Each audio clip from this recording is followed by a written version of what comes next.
আসসালামু আলাইকুম। এই ভিডিওতে আমি চেষ্টা করব ম্যাগনেটিক ফোর্সের একটা ম্যাথমেটিক্যাল ফার্ম বেস তৈরি করার, যাতে সেটা টেকনিক্যালি প্রবলেম সলভিংয়ে ইউজ করা যায়। বাট ফার্স্ট অফ অল আমি প্রথমে সেই সলিউশনটা দিয়ে দেব, যেটা আমরা প্রিভিয়াস ভিডিওর শেষে আস্ক করেছিলাম। সেটা হচ্ছে, একটা বার ম্যাগনেটকে যদি নেওয়া হয় অথবা একটা সোলেনয়েডকে যদি নেওয়া হয়, তাহলে খেয়াল করলে দেখা যায় যে দুজনেরই ফিল্ড হচ্ছে সেম। দুজনের চারপাশে বা এটার এনভায়রনমেন্টে যে ধরনের ইলেকট্রিক ফিল্ড লাইন থাকে, দুইটাই হচ্ছে সেম। তার অর্থ কি সেটা যে আসলে এই দুই ধরনের ম্যাগনেটের যে সোর্স সেটা কি সেম? এবং আমি হিন্ট দিয়েছিলাম যে হ্যাঁ, সেটা সেম, বাট কেমনে? সো আমি এখন সলভ করব এই কোয়েশ্চেনটা, আনসার করব যে টেকনিক্যালি একটা ম্যাগনেট কিভাবে তৈরি হয়, ঠিক আছে? But to the point question করতে গেলে যে একটা সোলেনয়েড কেন একটা বার ম্যাগনেটের সাথে অ্যানালগ, সেটাই এখন প্রুফ করব টেকনিক্যালি। সো একটা সোলেনয়েডে যেটা বেসিক্যালি হয় সেটা হচ্ছে কারেন্ট ফ্লোয়ের কারণে এটার চারপাশে একটা ম্যাগনেটিক ফিল্ড তৈরি হয়, and that magnetic field can induce force to another magnet which is far away. Okay, so এখন যেটা হলো, এখন এই যে কারেন্ট ফ্লো হচ্ছে, একটা কারেন্ট ফ্লো যদি হতে থাকে তাহলে এটা চারপাশে একটা ফিল্ড থাকে। এখন একটা বার ম্যাগনেটে তো কখনো কারেন্ট ফ্লো দিতে হচ্ছে না, তাহলে এখানে আসলে ওই ম্যাগনেটিক ফিল্ডটা আসতেছে কোত্থেকে? টেকনিক্যালি এই যে বার ম্যাগনেট, এই বার ম্যাগনেটটাকে যদি তুমি ম্যাগনিফাই করতে পারো, খুব ভালো করে ম্যাগনিফাই করো, আমরা একটা মাইক্রোস্কোপ অথবা কিছু একটা দিয়ে দেখতেছি, তাহলে দেখবো যে এটা চারপাশে যে অ্যাটমগুলো আছে, এই অ্যাটমগুলার ইলেকট্রনগুলো একটা স্পিন নিয়ে থাকে, ঠিক আছে? ওই ইলেকট্রনগুলোর একটা স্পিন থাকে। ওই ইলেকট্রনটা টেকনিক্যালি ক্লাসিক্যাল সেন্সে ওই ইলেকট্রনগুলো আসলে এই নিউক্লিয়াসকে ফিরে ঘুরতে থাকে। সো যেটা হয়, ধরো কি, এটা হচ্ছে প্রোটন এবং ইলেকট্রনটা আমি ব্ল্যাক কালার দিয়ে আঁকি, ইলেকট্রনটা ব্ল্যাক কালার একটা অরবিটের মধ্যে থাকে। এটা ক্লাসিক্যাল সেন্স, ওকে, বাট এটা রিয়ালিটি না, রিয়ালিটির একটু ডিফারেন্ট। সো ধরো কি, একটা ইলেকট্রনটাকে রোটেট করতেছে চারপাশ দিয়ে, প্রোটনটাকে রোটেট করতেছে, এবং যেহেতু রোটেট করতেছে, তাহলে এই লাইন বরাবর কিন্তু একটা কারেন্ট ফ্লো হচ্ছে। ওকে, কারেন্ট ফ্লোটা কীরকম? এখানে একটা চার্জের ফ্লো আছে, এই চার্জের ফ্লোটা হচ্ছে ইলেকট্রনের ফ্লো। সো ইলেকট্রনের ফ্লো থাকার কারণে একটা সিঙ্গেল কয়েলের মতো করে একটা ম্যাগনেটিক ফিল্ড ইনডিউসড হয়। এবং তুমি যদি একটা তারকে যদি গোল করে এভাবে করো, একটা সিঙ্গেল ওয়াইন্ডিং দাও এবং এটা দিয়ে যদি কারেন্ট ফ্লো করায় দাও অথবা চার্জের ফ্লো করায় দাও, তাহলে হবে একটা ম্যাগনেটিক ফিল্ড তৈরি হবে। এবং এই ক্ষেত্রে ইলেকট্রনটা যদি এইদিকে ঘুরে, ইলেকট্রন ইলেকট্রন যদি এই দিকে ঘুরে, তাহলে রাইট হ্যান্ড রুল দিয়ে ডাইরেকশনটা আসে এইদিকে। বাট যেহেতু এটা ইলেকট্রন, এটা যেহেতু নেগেটিভ পোলারিটি, তাই এটা ডাইরেকশনটা আসলে নেগেটিভ হবে, তাই ম্যাগনেটিক ফিল্ডটা আসলে নিচের দিকে পয়েন্ট করবে। ওকে, এখন একটা বার ম্যাগনেটও হয় কি, ম্যাক্সিমাম অ্যাটমগুলাই মোটামুটি উপরের দিকে পয়েন্ট করে, মানে মোটামুটি উপরের দিকে, মানে অ্যান অ্যাভারেজ ওইটার যে ডাইরেকশন সেটা সামনের দিকে থাকে। সো ফর দ্যাট রিজন একটা নেট ম্যাগনেটিক ফিল্ড তৈরি হয়। জেনারেলি এই ইলেকট্রনগুলো, অ্যাটমগুলো কিন্তু খুবই সুন্দর করে অর্গানাইজ থাকে একটা ম্যাগনেটের মধ্যে। বাট একটা র্যান্ডম ম্যাটেরিয়াল, ধরো তোমার সামনে যদি একটা প্লাস্টিকের কোনো ম্যাটেরিয়াল থাকে, তাহলে সেটার মধ্যে যে অ্যাটমের ডাইপোলগুলো আছে, অ্যাটমিক ম্যাগনেটিক ডাইপোল যেগুলো, এগুলো র্যান্ডমলি স্প্রেড থাকে, তো ওইটার কোনো নেট ম্যাগনেটিক ফিল্ড থাকে না। যদি সবগুলা ম্যাগনেটিক ওই ডাইপোলগুলো একই দিকে ওরিয়েন্টেড থাকে, তাহলে আমরা বলতে পারি যে ওই যে ম্যাটেরিয়ালটা সেটার একটা পোলারিটি আছে, একটা ম্যাগনেটিক পোলারিটি আছে। সো আসলেই কিন্তু দুইটার রিজনিংটা সেম। বার ম্যাগনেটের মধ্যেও কিন্তু ইলেকট্রনের ওই ফ্লোয়ের কারণে ম্যাগনেটিক ফিল্ড তৈরি হচ্ছে, ঠিক আছে? তো এবার আমরা আমাদের নেক্সট পয়েন্টে আগাতে পারি। সো আমরা একটা রিক্যাপ করে নিই যে একটা যদি তার থাকে, তাহলে ওই তারের রাইট হ্যান্ড রুল অনুযায়ী ওইটার মধ্যে একটা ম্যাগনেটিক ফিল্ড ইনডিউসড হবে। ফর ইনস্ট্যান্স, ওইটাকে যদি তুমি হাত দিয়ে ধরে ফেলো, তাহলে হাতের যে কার্লটা আছে, কার্ল অথবা হাতের যে একটা কার্ভ আছে, কার্ভ অথবা বক্রতা, কী বলবো আমি জানি না, কার্ভের বক্রতা আছে, সেটার সাথে গিয়ে তাহলে ওইটার ইলেকট্রিকের যে ম্যাগনেটিক ফিল্ডের ডাইরেকশনটা এরকম হবে, এবং থাম্বের ডাইরেকশনটা হবে কারেন্ট ফ্লোয়ের দিকে। ওকে, আরও সাইন কনভেনশন থাকবে, বাট অ্যাট দ্য ফার্স্ট আমরা একটা জিনিস লক্ষ্য করি। সো ধরো আমাদের দুইটা তার আছে, ওকে, ওই দুইটা তারের মধ্যে দিয়ে কারেন্ট ফ্লো হচ্ছে। কারেন্ট ফ্লো মানে চার্জের ফ্লো, এবং চার্জের ফ্লো মানে এটার চারপাশে অবশ্যই একটা ম্যাগনেটিক ফিল্ড আছে, ফর শিওর, ঠিক আছে?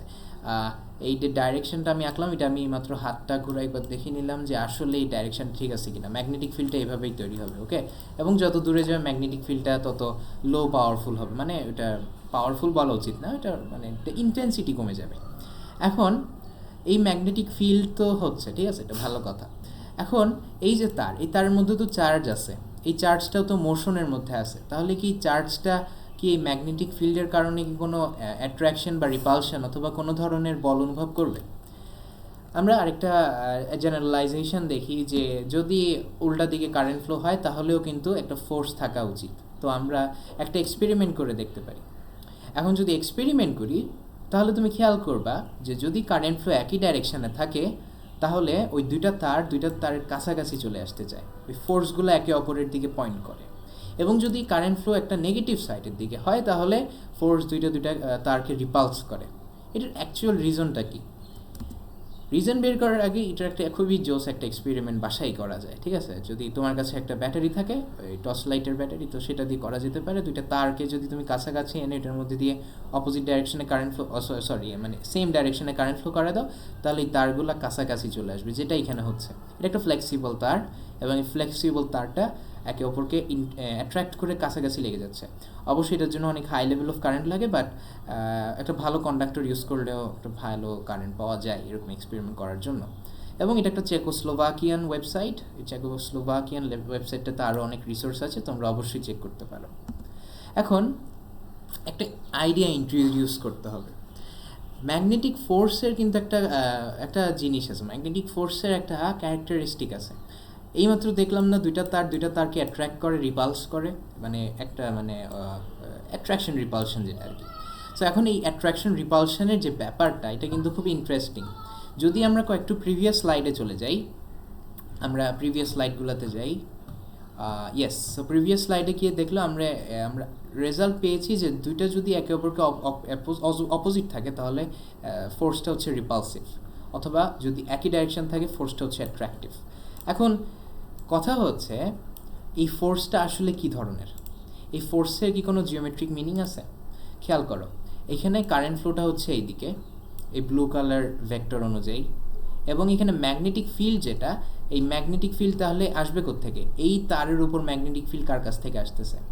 এই তারের উপর নিশ্চয়ই একটা ম্যাগনেটিক ফিল্ড আছে, না হলে এটা কোনো ধরনের ফোর্স অনুভব করতো না। নিশ্চয়ই ফোর্সের একটা নাটের গুরু আছে, অবশ্যই আছে।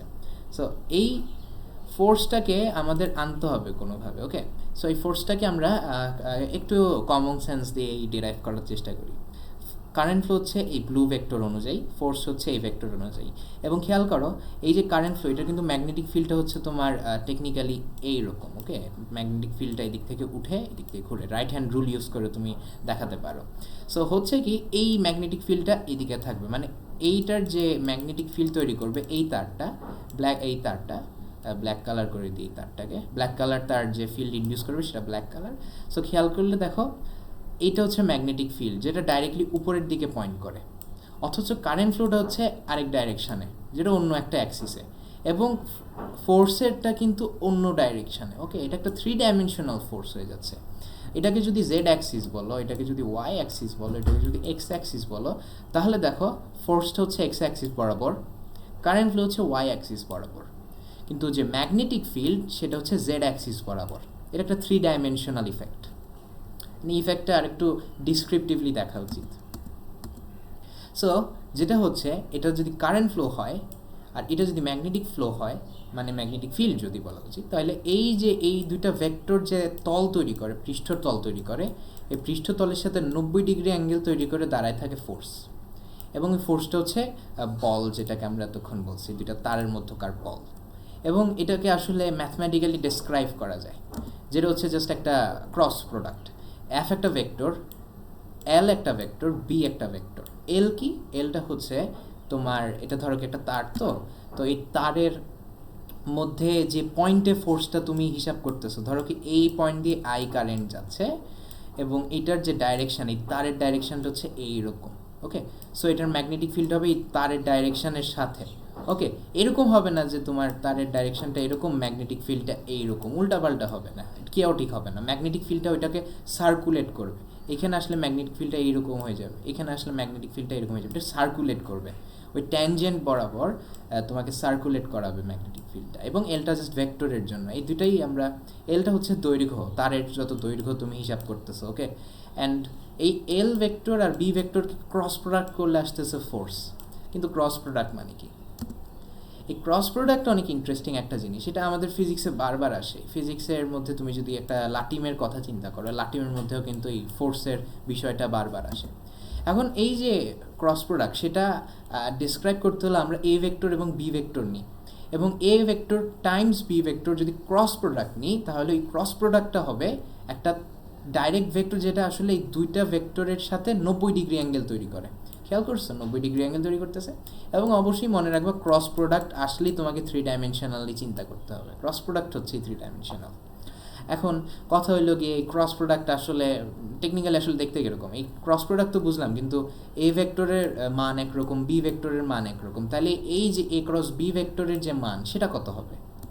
এবং এই যে মানটা আমরা যদি ডাইরেকশনের কথা ভুলে যাই তাহলে এই যে এ ক্রস বি ভেক্টরের যে মানটা আছে সেটা হবে just A B Times sine theta. এখানে সাইন থিটা হচ্ছে যে এ ভেক্টর এবং ভি ভেক্টর কী পরিমাণের অ্যাঙ্গেল তৈরি করে। ওকে, অ্যান্ড দিস মেক সেন্স, এটা আমরা একটা অ্যানিমেশন থেকে দেখতে পারি।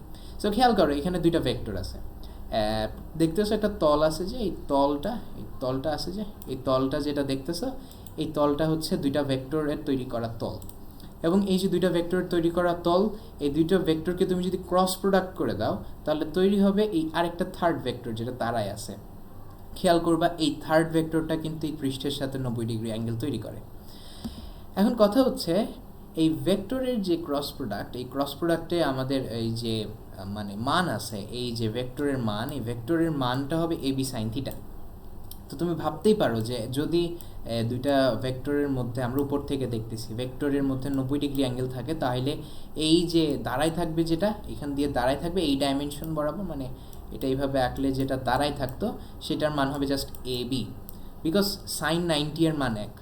এখন যদি এরকম হইতো, এই এ ভেক্টর এরকম, বি ভেক্টর হচ্ছে এইরকম, দুইটার মধ্যকার অ্যাঙ্গেল 180 ডিগ্রি, এবং আমরা জানি যে সাইন থিটা অফ 180 ডিগ্রি হচ্ছে 0, তাহলে এটা কোনো ক্রস প্রোডাক্টই থাকতো না। তাহলে একটা স্ট্রেট লাইন বরাবর যদি ভেক্টর দুইটা থাকে তাহলে এটা ক্রস প্রোডাক্ট 0 হয়, এবং এটার ম্যাক্সিমাম ক্রস প্রোডাক্ট হয় যখন এটার দুইটা ভেক্টর 90 ডিগ্রি তৈরি করে। এখন এই অ্যানিমেশনটা তোমরা রেফারেন্স হিসেবে দেখতে পারো, অথবা ইউটিউবে আরও রিসার্চ আছে যেখানে ক্রস প্রোডাক্ট আরও ভালো করে আলোচনা করা হয়। বাট আমি এখন ক্রস প্রোডাক্ট নিয়ে কথা না বলে একটা সাইন কনভেনশন ইন্ট্রোডিউস করব। সাইন কনভেনশন হচ্ছে যদি তোমার কাছে একটা তল থাকে এবং ওই তলটার দিকে যদি একটা ভেক্টর আসতে থাকে, তলটার দিকে একটা ভেক্টর এসে এই তলটাকে কাট করবে, তাহলে ওই ভেক্টরটাকে আমরা এই তলের সাপেক্ষে কেমনে বোঝাবো? তো ধরো কি এই তোমার যে কম্পিউটার স্ক্রিন আছে এটার দিকে যদি তুমি কলমটা ছুঁড়ে মারো তাহলে এই কলমটা কিন্তু স্ক্রিনের উপর দাঁড়ায় থাকবে। এখন উপর থেকে দেখলে তো বোঝা যাবে না যে আসলে কেমনে দাঁড়ায় আছে, 3 ডাইমেনশনাল ছবি আঁকতে হবে, কিন্তু এই 3 ডাইমেনশনাল ছবিটা আমরা 2 ডাইমেনশনালে কেমনে আঁকবো? তো যদি এমন হয় যে ধরো কি কলমটা তোমার ল্যাপটপ অথবা যেটাই আছে এটা স্ক্রিন দিয়ে বের হয়ে আসতেছে, তাহলে তুমি এটাকে একটা পয়েন্ট দ্বারা চিহ্নিত করবা। যেমন কি এই যে ভেক্টর, এই মানে এই যে তল, এই তলটাকে আমরা এইভাবে আঁকি ওই ডাইমেনশন থেকে দেখলে, এবং এই যে ভেক্টরটা আসতেছে এটাকে আমরা জাস্ট একটা ডট দিয়ে প্রকাশ করব হাতে আঁকতে গেলে এইভাবে।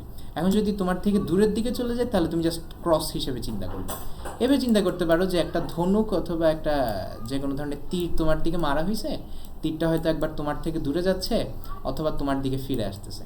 ঠিক আছে, এখন যখন তীরটা চলে যাবে তখন একটা ক্রসটাই তুমি দেখবা, তাই এই ক্রসটা আসতেছে যখন ভেক্টর চলে যাচ্ছে, এবং ভেক্টর যখন আসবে তুমি তীরের মাথা দেখবা, তাই তুমি একটা পয়েন্ট হিসেবে এটা লোকেট করবা। এখন কথা হচ্ছে যে এটা আমরা ইউজ কেমনে করবো?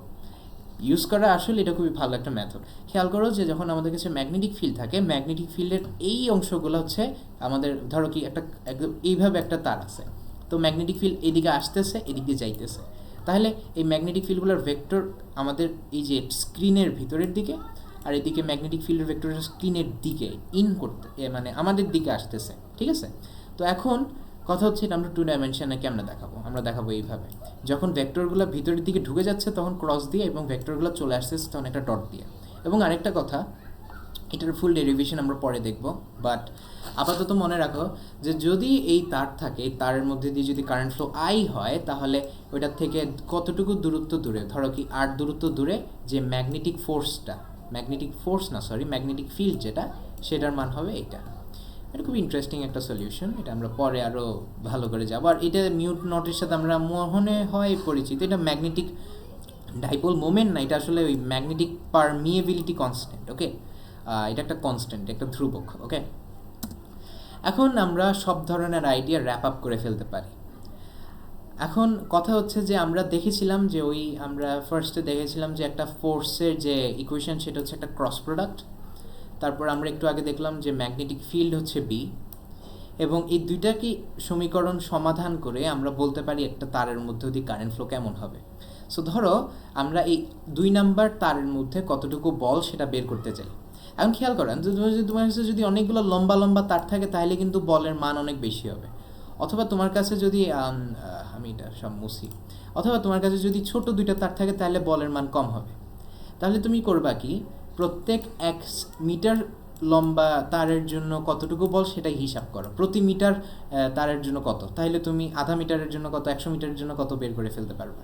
সো আমাদের যে মানে আমাদের যে কনসেন্ট্রেশন সেটা হবে ফোর্স পার ইউনিট লেংথের হিসাবে। ওকে, এখন খেয়াল করি যে এই তারের মধ্যে ফোর্সটা কত।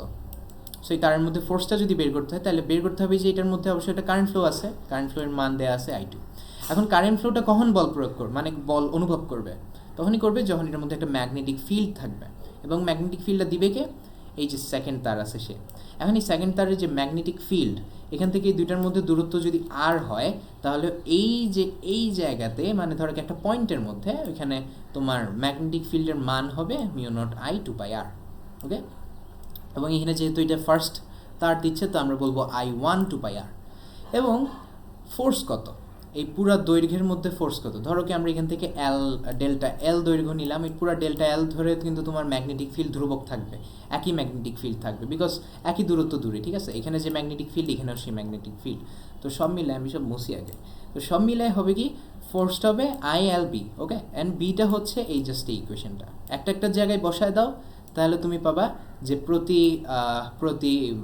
প্রতি মিটার তারের জন্য বল হচ্ছে μ0I1I2/2πr, যেটা হচ্ছে দুইটার মধ্যকার দূরত্ব, এই দুইটা তারের মধ্যকার তোমার মানে কারেন্ট কত সেটার গুণফল, এবং এই μ0।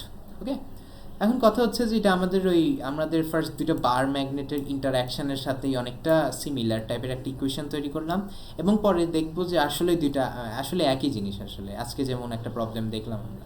সো ফাইনালি আমরা বলতে পারি যে দুইটা তারের মধ্যকার যে বল সেটা হচ্ছে এত, ঠিক আছে, এটা প্রতি 1 মিটারে তোমার বল কত হবে সেটার মান। অ্যান্ড এটা ডেরাইভ করা হয়েছে জাস্ট সিম্পলিস্টিক মেথডে।